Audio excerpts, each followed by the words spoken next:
அஸ்ஸலாமு அலைக்கும் வரஹ்மத்துல்லாஹி வபரகாத்துஹு.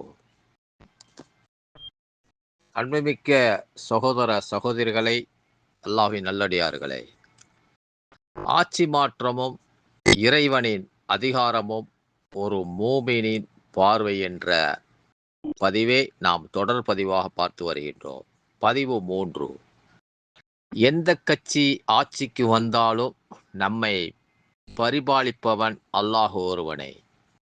இந்த ஆட்சி மாற்றம் நமது மாநிலத்திற்கு நன்மையையும் அமைதியையும் சமூக பாதுகாப்பையும் கொண்டு வர எல்லா வல்ல இறைவனிடம் பிரார்த்திப்போமாக. நமது உரிமைகளுக்காக குரல் கொடுக்க தேர்ந்தெடுக்கப்பட்டுள்ள பிரதிநிதிகளுக்கு அல்லாஹு நேர்வழியும் துணிச்சலும் வழங்கட்டுமாக என்று நாம் ஒவ்வொரு தொழுகையிலும் பிரார்த்திப்போமாக.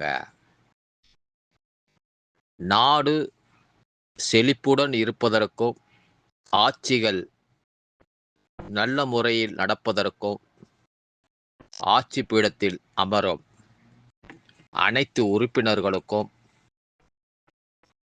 ஆட்சி செய்வதற்கு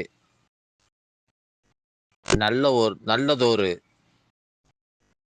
ஆர்வத்தை கொடுத்து தமிழக மக்கள் அனைத்து நபர்களுக்கும் ஒருவிதமாக செயல்படுவதற்கு எல்லா வல்ல இறைவனை பிரார்த்திப்போமாக. எந்த காழ்ப்புணர்ச்சியும் இல்லாமல் அனைத்து சமூகத்துக்கும் நல்ல முறையில் இந்த ஆட்சி அமைவதற்கும் இறைவனிடம் பிரார்த்திப்போமாக. அஸ்ஸலாமு அலைக்கும் வரஹ்மத்துல்லாஹி வபரகாத்துஹு.